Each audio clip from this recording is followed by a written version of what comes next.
All right. Hey, everybody. Welcome to the Hall H show. We are at DesignerCon 2017, Pasadena Convention Center. And we are joined by Mr. David White Right. of Mechanauts fame. Right. I go by Mecha Zone online. Oh, Yep. sorry. No, Mecha that's Zone? my label, so you got it right. All right. All right. Mechanauts are my toys. That's right. Those are some awesome little toys, man. And they're getting bigger. Well, technology affords us some diversity. So my normal figures are about 6 inches tall, but I can double or even triple them because my new printer has a big platform. So I can print them overnight or even leave things going over the weekend. And then I have big toys. Cool. So it's great. They're really fun, right? Yeah. We'll take some pictures and shoot some video at your booth later. But before we get into that, I kind of want to let our audience get to know you a little bit better. You're from Connecticut? Actually, right now I live in Western Massachusetts. Massachusetts. Yep.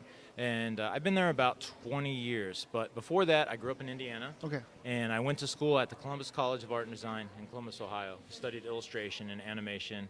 And I took a lot of great classes, not just figure drawing and painting and color theory, but also sculpture, shape design, 3D dimensional design, how to work with textures, translucency and color, everything all together. I learned how to make molds, armatures, do alginate casting, all the stuff you would see on that Face-Off show where people do monster makeup. I learned how to do all of that. Oh, wow. So even though for most of my career I've been either an illustrator or a video game maker where I make the models for the games, I had all that extra knowledge. So when I decided I wanted to make toys, it all just clicked together. I just had to sort of refine my skill set, and it worked. And were you always creative, even at an early age? Yeah, I think so. I took everything apart that I had, and then if there were any spare, like cardboard rolls or aluminum foil or hangers or whatever, you had to be careful because I was cutting them apart and making new stuff. Yeah. So you took apart the Betamax or the VCR? Well, no. When we had those, we had a VCR that weighed literally 40 pounds, and the mechanism on top, if you left anything on top of it, you would eject it, and it would pop up, and it would send it literally 5 or 6 feet. I know, right? And that thing lasted 30 years. Wow. But no, it didn't cost like $400. I believe it. Yeah. So we didn't mess with that. No. So what were you into as a kid? I was really into dinosaurs. And Do you have a favorite dinosaur? I like the Ankylosaurus. I don't know why. The one with the big bulbous spiky tail. Okay. Looks like almost like a big armadillo with okay, got it. spikes around the side. Yeah. Yep. I always liked that one. The duck-billed dinosaur. I was never the big carnivore kind of guy. I was always rooting for the Triceratops. Yeah, he's good. Yeah. Well, do Triceratops really exist anymore, though? Oh, I don't know. I don't know. Now they've found them to be like a juvenile form of the Steracodon, I think it's called. Really? Yeah. Wow. Yeah, they just haven't fully formed the plates I did between not the know horns. that. We'll have to fact check that Yeah, later, but I'm interesting. pretty sure that's what's going on. Okay. Yeah. So. And I was into Transformers. Oh yeah. And Voltron. And Shogun Warriors. Oh wow. I was born in the 70s, so Yeah. I saw Star Wars in a drive-in theater. Okay. And my first toy was action figure was a C-3PO. But I was into everything else too. Crystar and the Dungeons and Dragons and toys, lots of G.I. Joe, anything really. He-Man, but for some reason, even though I remember He-Man being cheap, we couldn't afford them. They seemed to be just enough more where we couldn't get them, So I would just destroy them anyway. Have you seen the new Voltron on Netflix? Yeah, I've seen the first 3 seasons. I think season 4 is out now. And, I have mixed feelings about it. Yeah? I think the characters are obviously way more involved and fun. I don't think the show should be called Voltron. Oh, yeah. It should be called Voltron Force. Maybe it is. I don't know. But Voltron's hardly in it. And it's a different thing for a different time, which is cool. So I won't criticize it for that. But for me, it's lost a lot of its magic. It doesn't have a cool intro theme anymore. It's just sort of nebulous and, benign almost. But the characters are cool. I just like robots. Yeah, now that you mention, I'm imagining the Voltron theme that I grew up with, when we were kids. Very memorable. A nice melody to it. It's like so many things. Like the Battlestar Galactica TV show that was on Sci-Fi. Music was horrible.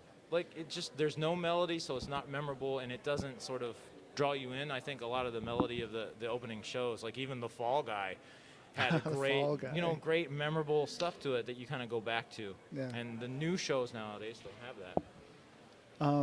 You said you haven't watched the latest season of Voltron? Correct. Okay, I won't ruin it for you because there's one episode in there that Well, it made me smile. Lotor's a chick. I don't know. I don't know what's going on. I'll just say it has to do with the Sven character. Oh, the Sven character? Yeah. Well, he died in the original show, right? Yeah. Well, actually, I think he sort of came back later, didn't he? I don't remember. Yeah. I do remember that we watched recently Go Lion, which is the original title of the show. Right. I think it aired in '81, and then Voltron came out here in '84. And so we watched the Japanese version, and the original crew has been captured, and they're in a gladiatorial pit, and they're being fed stew that's made from the losers. Oh, so it's my all God. this cannibalism, And in the American version, that wasn't in there. Right. So we thought that was funny. My wife and I both watched that. Wow. Yeah. I'll have to go back and look at that one up. First episode will be easy to see. Wow. So you mentioned Voltron. You mentioned a whole slew of other titles. Like what else? Were you into like comic books or? Oh yeah, I read comics too. I was big into the Mechanauts comic because I loved the Mechanauts. What else I like? I like Teen Titans. Fantastic Four. I had a bunch of older Fantastic Four that I bought secondhand. Some Gold Key Buck Roger comics I was really into. Okay. But mostly the Micronauts. The comics for that really got to me. I can good. see where the name comes from a little bit. Oh yeah, Mechanauts. My original toys were 50% Micronauts and 50% Diaclone. Diaclone, for people who don't know, is sort of the precursor to the Transformers that we know now. Right. And they all included a little 1-inch pilot with magnetic feet that would go in it. So we got some of those. They were sometimes called Diaclone or Diachron instead of Diaclone, but we had those little pilots, and I loved them. So my original toy design for the Mechanauts was 50% that and 50% Micronaut. Okay. But since I've got up to my newer evolution, I've sort of pushed myself to make the design more original, so it has more of a unique look.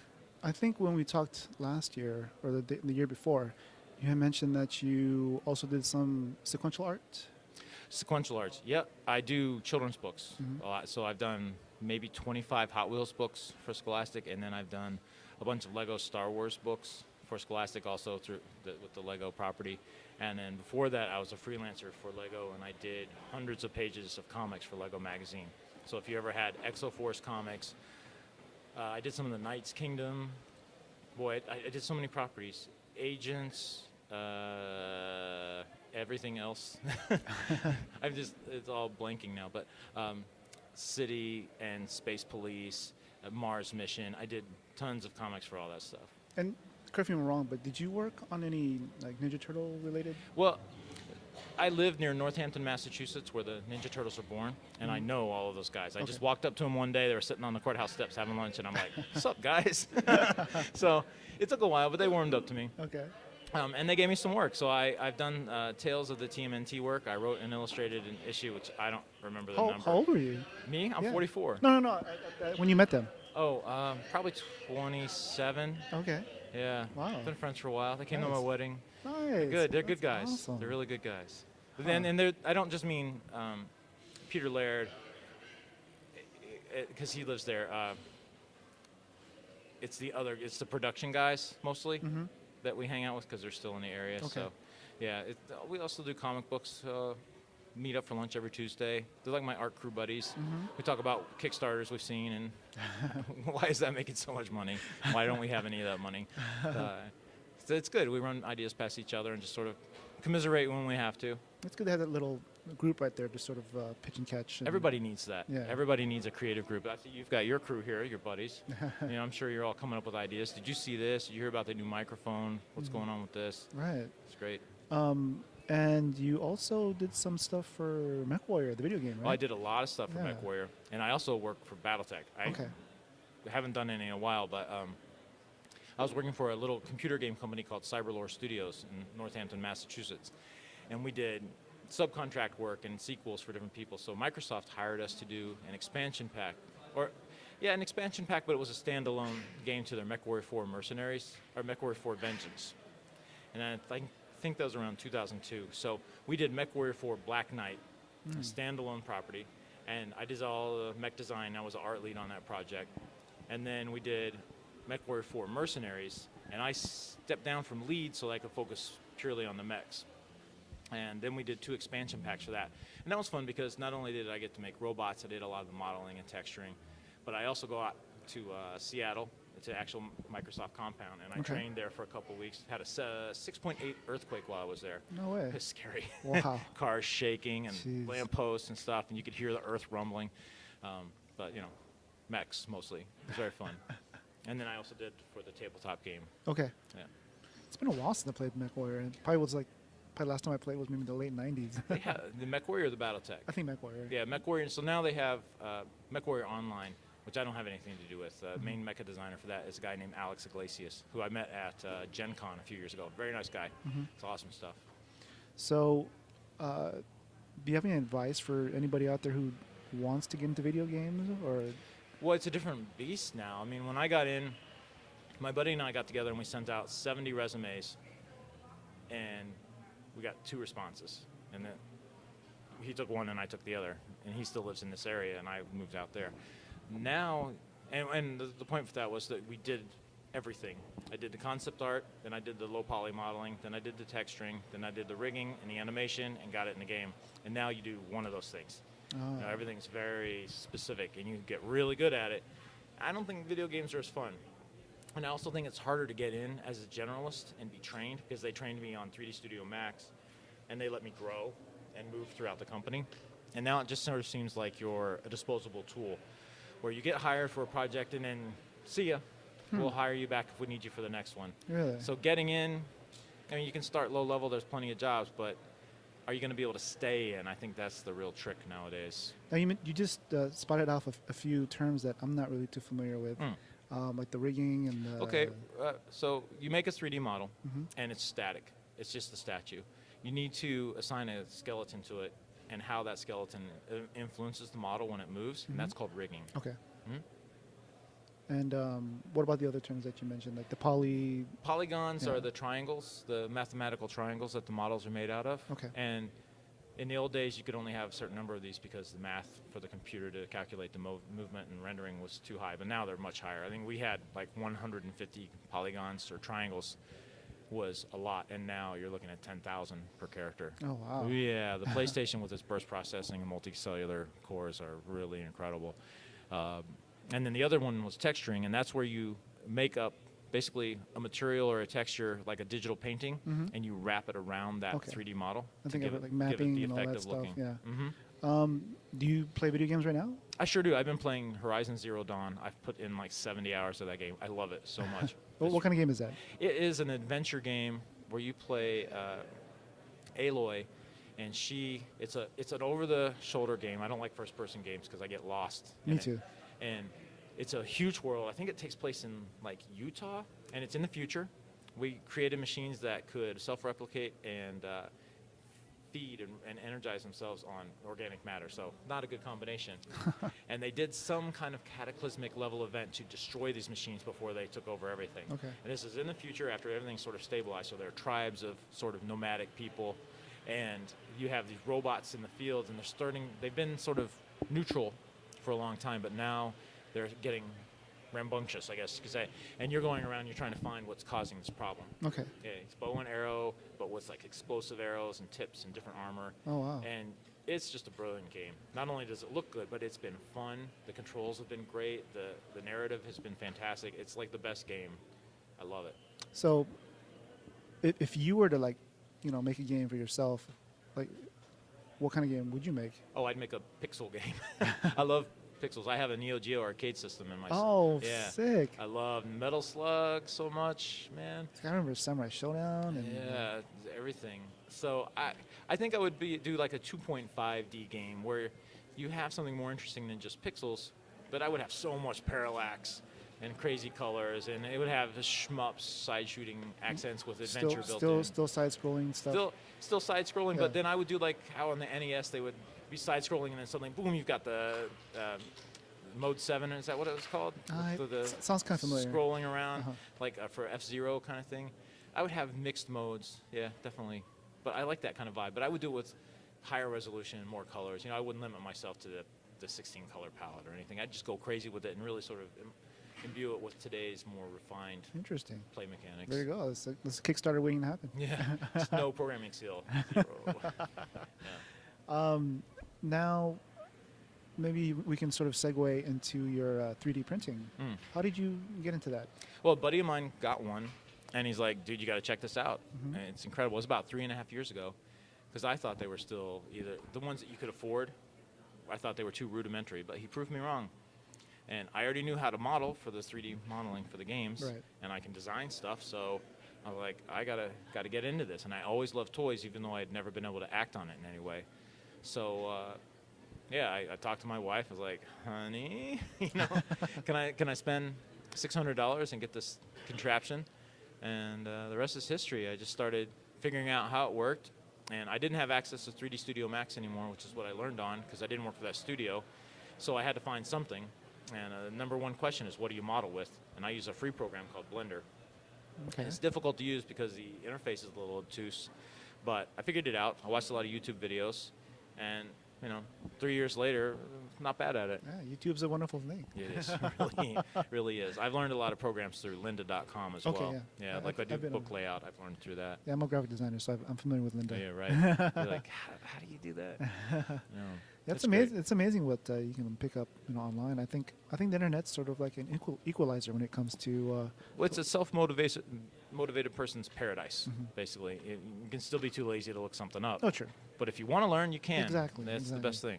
Yeah, I mean, not everybody starts off in the same place, but there's tools out there and that you can use to help, better your Absolutely. Yeah. And right away. Yeah. It's great. You maybe want to get into some of the different type of Mechanauts that you have? Oh, yeah, we can talk about the toy line split. The Mechanauts have evolved. So basically, it's Mechanauts versus Predanauts. And the Predanauts are sort of a perverted form of the Mechanauts. They've become these like space vampires. And if you go to mechanauts.net, I have the story there, so you can see how it all kind of started. Cool. But my third generation toy has really good articulation. There's a ball joint in the chest and double jointed legs and thigh swivel, the whole shebang, mostly what you would expect from a modern toy. Okay. And this year I'm going to be iterating some different body types where there'll be a soldier unit, there'll be an biologist unit, because the original unit is an explorer. And so I made different pieces. They're all done. I just need to do releases for them. I have a new bad guy, a new Predanaut. I haven't got a name for it yet, but he has a jackal head. He looks kind of like a Mecha Anubis. Nice. And I have the prototype at my table, and I'm getting feedback from people. I got to come up with a real name, and I have to come up with a colorway for him for the initial release. That first color combination has to be it, so people really remember it. So I got to work that out. Okay. So 2018, I'm going to be pretty busy getting that stuff done. And hopefully I'll come out with some more backstory. I'm a little light on the backstory. I'm not much of a writer. I'm more of a individual character guy and not a story arc and not a personality. Then it's something about that for the characters. Now, obviously, you say that, but obviously you came up with it. Like, how long did it take for you to come up with the concept and the backstory? It evolved over about a year. That is, I'm on Instagram, and I do a lot of sketches. Yeah. So I do Inktober, and I do March of Robots every year. And those times are like concentrated development. I keep little notes throughout the year of what I want to do, and then during that 1 month, I'll really just boom, boom, boom, knock it out. And it's through the drawings that I develop things, because as I'm drawing something, why does he have these fangs? Oh, maybe he has this function. He has this personality. So all that stuff is derived from the visuals that I get. It's sort of, a lot of times people they write down what they want, and then they derive a visual from that. For me, it's the opposite way. You bring up a good point, because in the act of like sort of just being creative and doing it consistently on maybe a daily or whatever, at least you set some time to actually create. It doesn't have to mean anything initially. No. But you can sort of use or get inspired from it and maybe use whatever you came up with for a later project. Right. And I find that the more comfortable you are with the tools, the more likely you are to pick them up and use them. So if you're drawing more often, then when you have an idea, you're not going to be like, I'll do it later, or you won't forget it. You'll just, bang, you'll knock it out, and there it is. And sketchbooks, like the literal sketchbook where you drew the stuff in, not the printed ones you can buy at cons. Right. The having that physicality and being able to flip through it and look at old ideas, they can inspire new ideas, or you can aggregate them together into some kind of concept. It's really a great way to be creative, because you never know when an old idea is coming to use. I have sketchbooks from college. I have a stack of sketchbooks, like that, right? Crazy. You flip through those, and maybe the drawing's bad, but you can be like, what was I thinking? What was I feeling when I did that? And then something can click, and you've got this whole new idea. That's a good point. So yeah, audience members, make sure you're keeping that sketchbook collection active and keeping track of your ideas, because you just never know. It might be tomorrow or it might be 10 years from now, but something that you come up with may bear fruit at a later time. Right. So we have a few different segments. We'll get back to your Mechanauts in a little bit, but we have a few different segments of the podcast where we sort of go into something we call the Thunder Round, which is our off-the-beaten-path set of questions. What is it called? The Thunder Round? Thunder Round. Yeah, All right, do I have to hit the buzzer? No, we should work that into. Yeah. But we have the Thunder Round. We also have an Art Watch segment where we sort of give props to other artists out there. And when we say art, we could mean illustrator, writer, photographer, filmmaker, sure, cosplayer. And then we'll sort of flash forward and talk about some projects that you can't talk about. Oh, yeah, right. So I guess the first question in the Thunder Round is usually I ask what would you do with $1 million? What would I do with $1 million? Yeah. Well, this will tell you who I am. But you have to spend it all in one day. Oh, all in one day? Yeah. What? What? Oh, my gosh. Could I buy stocks with it then? You can do whatever you want. Yeah, that's what I would do. Okay. If I had $1 million right away, I would try to invest it and live off the interest so that I could do more of what I wanted, basically. Cool. Yeah. Is there any companies out there that sort of catch your eye? And no, I don't have any money because I'm a full-time artist, so I don't even bother looking at them. Yeah, it's brutal. Being an artist is brutal. What if I gave you $100? What would you do with it? $100? Yeah. You want to go out to lunch? Because in LA. That might be just for one person. Right, I know, right? Yeah, just go and have a bunch of sushi or something. There's been a lot of buzz about us going to Mars. Oh, sure. With the EM drives that they're developing. Yeah. So I read science journals.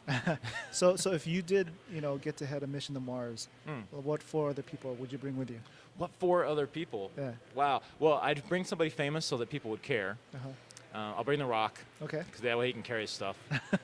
That's what you're good for, buddy. Who else would I bring? Then everybody else would be smart, way smarter than me. I'd bring a biologist. I'd bring a structural engineer. And I would bring, what would be the last person? Chef? Yeah, no, horticulturalist or an agricultural person so that they could work on those things. Yeah, I'd have to be practical. I have to think about how I would survive. So, yeah it would be some people that I don't know but are good at things I need. Cool. Definitely. If you could teleport anywhere in the world right now, Right now. where would you go? I'd go to Tokyo. Tokyo. Right away. But I have to take my wife with me because she really wants to go. Okay. Yeah. Like what in particular in Tokyo appeals to you? I go to Shinjuku because it's sort of the hub to every place else. I've been there once before, and it was a dream come true. I loved it, and now they have apps that you can automatically translate what people are saying. Oh, yeah. I don't speak Japanese, maybe like 50 words, right? Yeah. Konnichiwa. Konnichiwa, konbanwa, ohayo gozaimasu, right? Hajimemashite, atashi wa David White. That's pretty good. Yeah. Basic stuff. But I would go to Tokyo just because I loved it. It was great. We went to Mount Fuji in Yamanashi Prefecture. We did an animation tour, so we went to the Studio Ghibli Museum, which is nice. yeah. We saw the My Neighbor Totoro sequel movie, Kitten and the May and the Kitten Bus, Kitten May, whatever, and all the shopping districts. Oh my gosh, it was amazing. Gashapon everywhere. So I would go back in a heartbeat. You probably need at least a good month just to. I had 5 days on the ground there. Yeah. Jeez. Yeah, and dude, I'm 6'3" and not petite, right? So I'm on the airplane for 17 hours wishing I could die the whole time, and it was worth it. It's funny. Do you know who Patrick Ballesteros is? Mm-mm. He's an artist also here at DesignerCon, but he went on a recent trip to Japan with a couple of his friends, Jin Kim, he's another artist, and also Dave Wilkins. He's a big guy, just like yourself. And so Patrick would draw these sketches every day of their trip there, and he would cap on Dave and the trials and tribulations of a large man. So like for instance, everybody would be there, and then Dave would be cut off at the head. Dude, I literally walked around a corner once, and some woman went like that when she saw me. He called Dave Kaiju. Kaiju, giant monsters. Yeah. Yep, I have a shirt with Kaiju that I wear sometimes. People don't understand that I'm serious about that. That's hilarious. Yeah. Next. All right. If you were president of the United States, what artwork would you hang up in the Oval Office? Wow. If I had my choice, and this will be unexpected, I like J.C. Leyendecker a lot. And I would have, he's an American illustrator who really inspired so many other people. I would have a piece of his in there for sure. Cool. Yeah. And if you could be a sidekick for a superhero or a villain, Ooh. who would it be? Somebody who wouldn't get me killed. Let's see. Sidekick for anybody. Superhero. Japanese Spider-Man, because he has a giant robot called Leopardon, and I would like to pilot Leopardon. There you go. Nice. That's pretty cool. That's something nobody's ever said before. Yeah, I'm a weird one. You mentioned an artist earlier. Is there another artist you sort of want to, rep out there for our Art Watch segment? Wow, there's so many people. Man, I'm on Instagram, and well, tell you what, we can have you on again, and then you can, rep more artists. Rep more artists. Well, how about you check out Glios and Onel Design, because they make their own action figures, the PVC figures. Okay. Those guys inspire the heck out of me. Yeah. Glios.com. Okay, we'll check that out. And I guess we can sort of go back to your Mechanauts. And maybe we can sort of delve a little bit deeper into the process and the materials that you use. Let's just say that you had an idea for a new Mechanaut. Like how, from like your sketches to the actual 3D printing, like what's the process that's involved there? Well, we can use my Mechanaut Explorer as an example, where I did maybe 15 different body types, and I had a lot of trouble. And I went back and forth. And then I did maybe 30 heads, sketches, all these sketches. Okay. And then I finally got one. I was like, yeah, that's it. And it took me maybe 6 months of going back and forth while doing other stuff, which is a real luxury compared to being an actual toy designer for a company, because you would have like a few days sometimes to a couple of weeks. Okay. And then I did the modeling, and modeling takes me about 2.5 weeks for a complicated model like that. I know, because I just did my bad guy. And then the really hard part starts, and that's figuring out the colors. And I printed out test colors. I did Photoshop paint-overs of photographs, and I went back and forth, and I had 2 different color schemes for that guy that I was like, this is it. And then a week later, I'm like, that's not it. So finally, I was thinking, this guy's an explorer. What about astronauts? And I like to imbue sort of metallics and translucents to kind of harken back to the 70s toys and the Micronauts. And I was like, I could do sort of an astronaut color theme. So I got the oranges and the whites and the silvers and the grays, and bam, that was it. And I knew it. So it just sort of worked itself out. But I had to find the heart of that character, and that's when I was really able to work it out. And then I do a prototype test to make sure the colors actually work, and that I can purchase enough of this material, because colors are always going out. They just stop making them. Okay. And then I put it online and see what people think. And if they hate it, I'm like, oh, yeah, just kidding. that was just the test. Thanks. Yeah. But usually goes all right. Cool. And maybe we can get into some of the equipment. Like, what kind of 3D printer do you use? I use Affinia brand printers, and they're not even one of the top 10 best-selling printers. But that doesn't mean much. It's a really high-quality printer. I've been running my newest machines, the H800 Plus and the H480, for about 10 months, I think, now. I run them at least 18 hours a day. Oh, wow. Yeah, and I haven't had a single breakdown problem. Nice. I've had to replace the print nozzles a couple of times and air filters, but that's, standard maintenance. And they've been great. Yeah, and I told you I use Blender to model. Okay. So the other part of the process is the finishing. You output from Blender also? Okay. Yeah, right into STL format. Okay. Yep, and clean up everything by hand, pliers and knives, because I have to pull off the support material. That's sort of the key. And I use ABS plastic. ABS plastic. I like Octave filament, but I use probably 10 other kinds of filament too, just to get the good color range. I have about 60 different colors, and translucents and shades of gray. And the last part is the finishing, which is I use acetone to smooth the outside and make it strong and shiny. And I just have a 4,000 milliliter I did notice beaker. the shine on them. Yeah. It was like candy. And I use acetone in a beaker on a hot plate. That's it.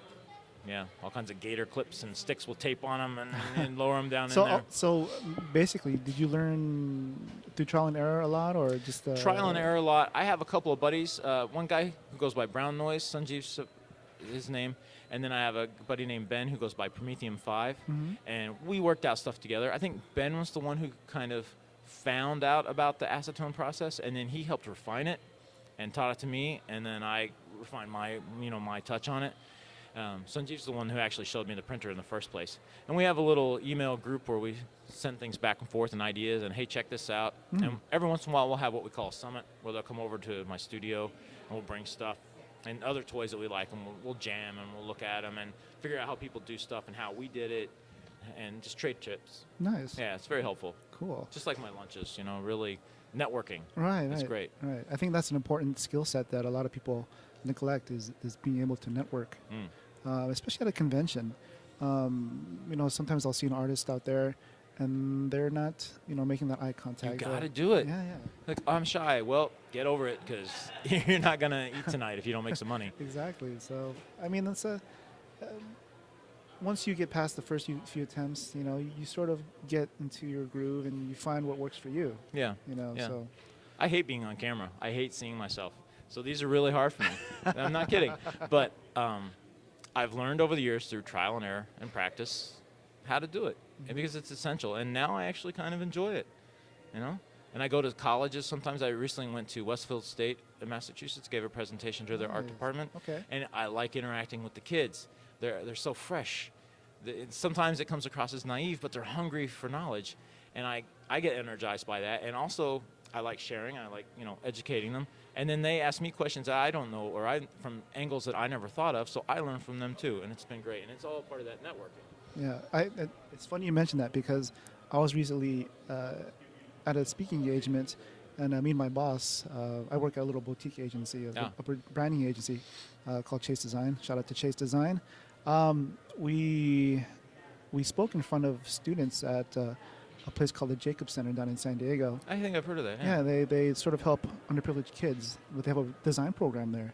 So it was cool just, getting in front of these kids and talking about design. It's really cool. Yeah. It's like empowering for them. And that's the best word. It's empowering, because they're told that they can do stuff, but to meet someone who's actually doing what they want to do, and to hear that, well, yeah, it was hard, and I had to work hard, but I did it. So keep at it, man, And I'm from a little town called Boonville, Indiana. It was about 6,000 people. A lot of people stay there, but it's just like any place else. If you want to do something with your life, now more than ever with YouTube, you have the tools to achieve your goals. Because the people there were good and they're helpful, but getting work is not easy there. So that's why I really moved.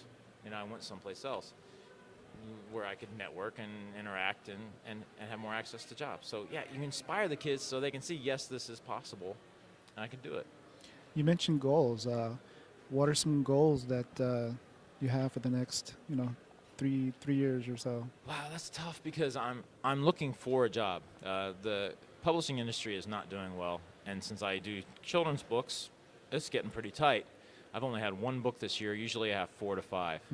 If that gives you an indication. So I've been filling the gaps with more toy work and doing the presentations to the schools, because I get a stipend for those. Okay.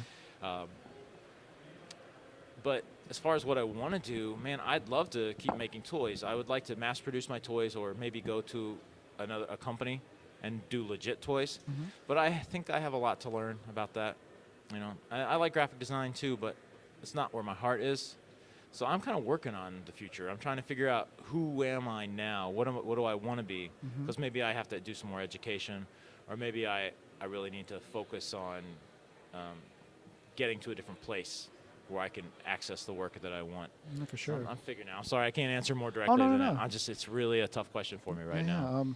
One thing that I've noticed the last couple of years, especially with what you do with the 3D printing, is the presence of more 3D printing here at DesignerCon.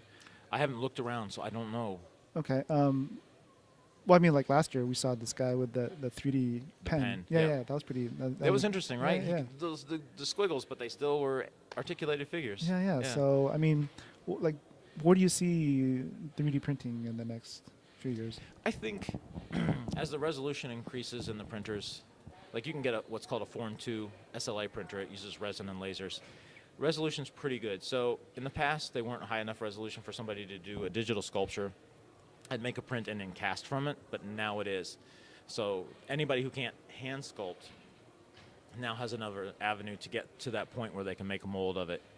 And I think that more and more people are going to use that aspect of it to really sort of get their idea into the physical world so they can reproduce it. Oh, cool. Yeah, it's really fascinating to see where this can go. Right. And they have metal printers too, so it's not just toys. A lot of jewelers are using the 3D printing to make the jewelers. Yeah. Cool. It's really interesting how they do it, laser sintering, and then they infuse them with brass and then coat them in silver and polish them. Okay. So it's complicated, but it works. Impossible shapes, done. It's really cool. Yeah. I guess we can start maybe wrapping up the show. Is there anything that we missed that you'd like our audience to know about? I don't know. I mean, I do books. I do art books called Mecha Zone.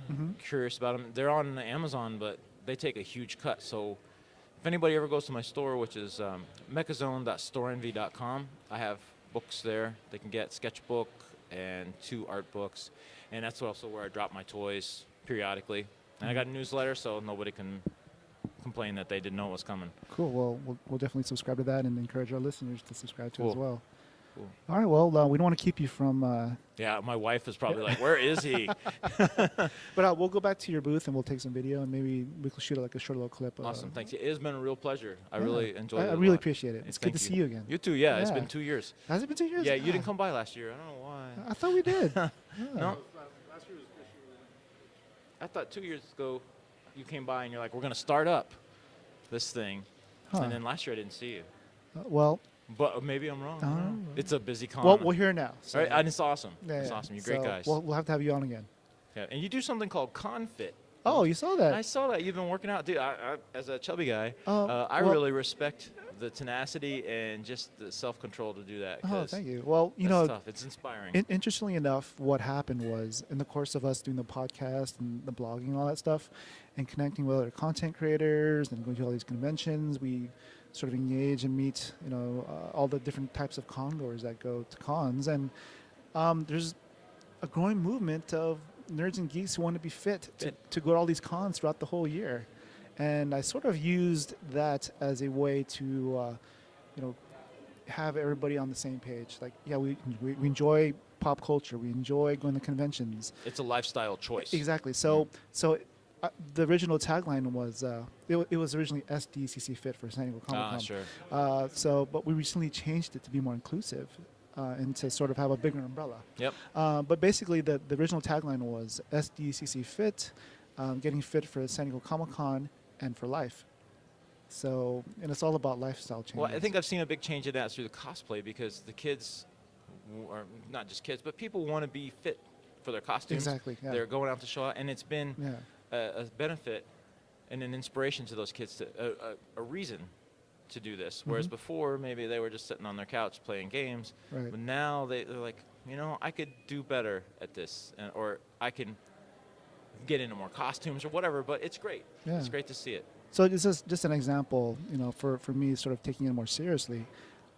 Since we started, back in 2014, I've lost like 30 pounds. Great. Yeah. Wow. So it's pretty, I recently started it just to keep myself accountable. That's a long time to keep it up. That's really great. But it's had this awesome positive result of like connecting with other people and getting everybody into a movement. Did you hope for that, or is that just sort of a totally out of the blue benefit of it? A little bit of both. I was hoping he would catch fire because I've talked with other people and they've tried in their own way of trying to galvanize people to come together for this. But for some reason, the hashtag SDCCFit just happened to work. It really caught on. Yeah, I think just because San Diego Comic-Con is such a important time of year that you sort of work up and build up to it. So during the year when you're, before Comic-Con or San Diego Comic-Con, you have that time to sort of prep yourself. Right. So there's like a leading up to this goal of San Diego Comic-Con. But now we're just trying to spread the word, and we're now Comic-Con fit. Comic-Con fit. Yeah. Great. Good job. Oh, thank Maybe you. you'll get me on the Do bandwagon that. someday. Join us on Twitter, Instagram, Try. or Facebook. And I'll bug you. Yeah, right? So I used to be skinny, so I kind of wish I was again. Cool. Well, let's not keep your wife waiting. We'll go Yeah, back right. Got to get back to the grind. Cool. All right. Well, thank you again for being You're on the welcome. show. Thank you so much. Peace. Cheers. Peace. Talk to you later. Hey everybody, welcome back to the Hall H Show. We just got done with an interview with David White. And he's going to sort of give us a little flyby of some of the products that he has. He has some awesome Mechanauts here. Right, great. So yeah, this is my stuff. Everything's been 3D printed and finished by me like we talked about. It starts out rough, and I use acetone to treat it. So you see it's really super shiny. And this is a jumbo version of my normal figure. This guy has about 80 parts, believe it, everything together, and he's fully articulated. So I have my mini Epsilon buggy here. I got some Knights of the Slice inspired pizza knots that I do with toy pizza. And then this is called the Brawler.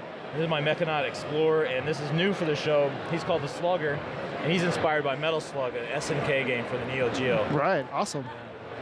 Cool. Yeah, it's just candy. I noticed you were talking about the little nostalgic presentation there. Right, yeah, since I go for the sort of retro look, I try to get the nostalgia feel. So I got that new pegboard because when we were kids, everything was sold from those like crummy peg walls hanging from the clips, and all the cars were punched. And I guess it's still kind of that same way. And I wanted that to come across like you're in a toy store when you're here. Right. Yeah. Do you want to sort of maybe show off your sketchbook a little bit? Oh, sure. This is called Mecha Zone Sketches. And if you follow me on Instagram, I do, like I said, Inktober and March for Robots. And this is just full of all the drawings that I've done over the last few years. All robots, of course. That's why it's Mecha for Mechanics. Ooh, I saw a Gundam in there. Oh, well, yeah. There's Gundam. These are Sidearms, the old video game. And this buggy here transforms into a walker. See, I got the concept art for that in here. Yeah, here's the concept art for that. So I worked through all my ideas, and then, you know, a couple of years later when I got time, boom, I make a toy of it. Nice. Cool. And like, I'm always trying to innovate, so I have these flyers that I give out. A lot of people just throw them out after the show. So inside, I made a backdrop to go behind the characters. Now they got a reason to keep it on display. Awesome. Yeah, and these are free, so you come by the booth, just grab one. Cool. And I want you to rep out your social media. Oh yeah, my social media is at Mechazone, MECHAZONE. I'm on Instagram mostly and Twitter, and there's also a thing called Mechanauts Universe on Facebook. That's where you can find me. Cool. Yeah. Well, thanks again for being on the show. I really appreciate it, guys. We'll see you again. Hey, take care. All right. See ya.